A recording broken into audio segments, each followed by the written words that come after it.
Ski jumping is one of the oldest, purest, and most symbolic sports in the Winter Olympics. It doesn't look like modern sport in the way many others do. There's no head to head contact, no equipment doing the work for you, just gravity, wind, courage, and a decision to leave the ground. The history of ski jumping stretches back far beyond the Olympics, back to a time when skis weren't sporting equipment at all. They were tools for survival. Long before ski jumping became a measured competition, people in Scandinavia used skis to travel across snow covered landscapes. In Norway, Sweden, and Finland, skis were part of daily life. They were used for hunting, transportation, and communication during long winters. Jumping at first wasn't a goal, it was an accident. When you travel downhill on skis over uneven terrain, you leave the ground. People noticed quickly that some skiers could stay airborne longer, land more smoothly, and control their descent better than others. What began as necessity slowly turned into curiosity, and curiosity turned into competition. The earliest documented ski jumping competitions date back to the early 19th century in Norway. By the 1840s, organized events were already taking place, drawing large crowds. One of the most important early locations was Holmenkollen near Oslo, which would become the spiritual home of ski jumping. In 1868, a competition held there drew thousands of spectators. Jump distances were modest by modern standards, but the spectacle was enormous. People gathered not just to watch distance, but to witness bravery. Leaving the ground on long wooden skis with no helmets and minimal control was astonishing to watch. From the beginning, ski jumping was as much about courage as technique. As the 19th century progressed, ski jumping spread beyond Norway. Scandinavian immigrants brought the sport with them to Central Europe and North America. Countries like Austria, Germany, and Switzerland embraced it, adapting it to their own mountainous terrain. At the same time, technique began to evolve. Early jumpers used a style now known as the parallel technique, where skis remained close together and arms were used heavily for balance. There was little understanding of aerodynamics. Jumping was about speed off the ramp and bravery in the air. That would change dramatically in the 20th century. When the modern Olympic Games revived in the late 19th century, winter sports were not initially included. The Winter Olympics did not officially exist until 1924 when they were held in Chamonix, France. Ski jumping was there from the very beginning. In those first Winter Games, ski jumping was one of the headline events. It symbolized everything the Winter Olympics wanted to represent: tradition, risk, and human mastery over nature. Athletes competed on natural hills with little standardization. Judging focused on both distance and style. The early Olympic ski jumpers were almost exclusively Scandinavian. Norway dominated the sport in its infancy, not just because of geography, but because ski jumping was already embedded in Norwegian culture. Jumpers were local heroes, events were community celebrations. The sport carried national pride. As the Olympics grew, ski jumping grew with them. Between the 1920s and 1950s, hills became larger and more standardized. Coaches and athletes began to study technique more scientifically. Takeoff angles, body position, and landing form became areas of intense focus. This period also introduced one of the sport's defining elements: style points. Unlike many sports, ski jumping is not judged solely on measurable outcome. Distance matters, but how you fly and how you land matters too. Judges award points for stability in the air, body position, and the iconic telemark landing, a 1 foot forward stance that signals control. That balance between measurement and artistry is central to ski jumping's identity.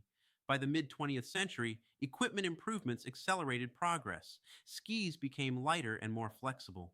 Boots and bindings improved control. Suits were designed to reduce drag, though early designs were still rudimentary.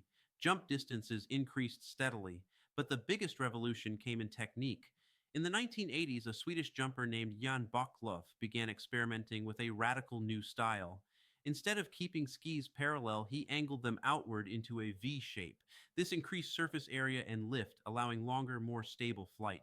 At first, judges hated it. The V style looked awkward. It broke tradition. Style points were reduced. But Backlöf kept winning. The physics were undeniable. The V style worked. Within a few years, every elite jumper adopted it. This moment transformed ski jumping more than any single innovation before or since. Jump distances jumped dramatically. Hills had to be redesigned to accommodate longer flights. The sport entered a new aerodynamic era. With longer jumps came new risks. Safety became a growing concern. Landing zones were extended, hill profiles were standardized, wind measurement systems were introduced to account for conditions that could unfairly advantage or endanger jumpers. Technology began shaping fairness. In the 2000s, the International Ski Federation introduced wind compensation and gate compensation systems.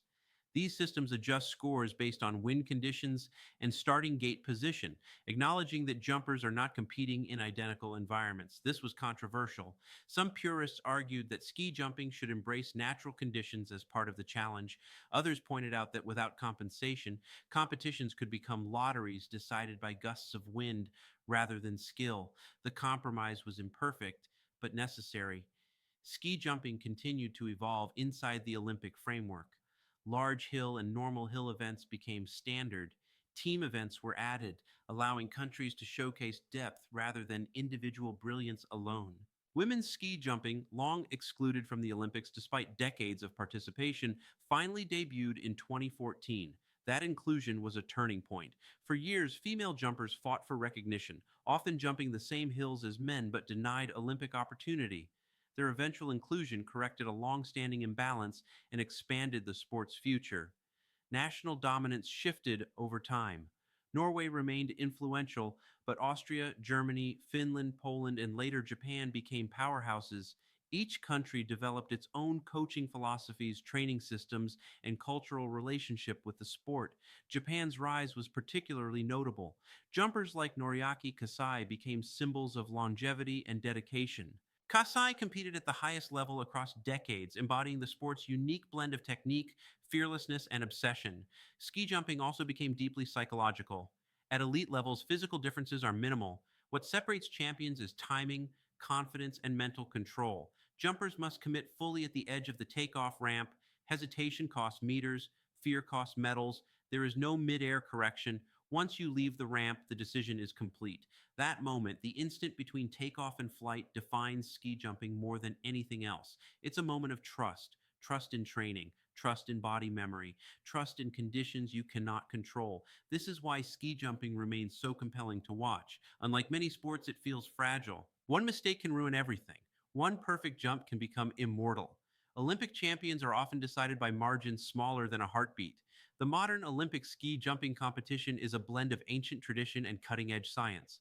Carbon fiber skis, laser measured distances, wind sensors, aerodynamic modeling, all layered on top of a sport that began with wooden planks and village hills, yet the essence remains unchanged. A skier slides down a ramp, reaches the edge, and chooses to fly. Ski jumping has survived because it never abandoned that essence. It adapted without losing its soul.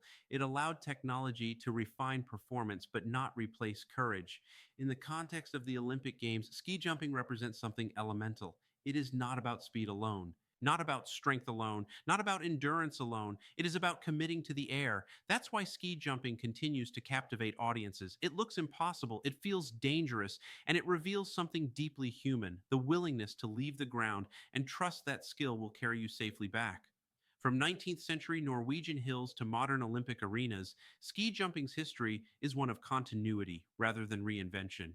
It didn't need to change what it was, it only needed to understand it better. That is why ski jumping remains one of the most respected events in the Winter Olympics, not because it is safe, not because it is easy, but because it asks a simple question every time: are you willing to jump? And for nearly 2 centuries, athletes have answered yes.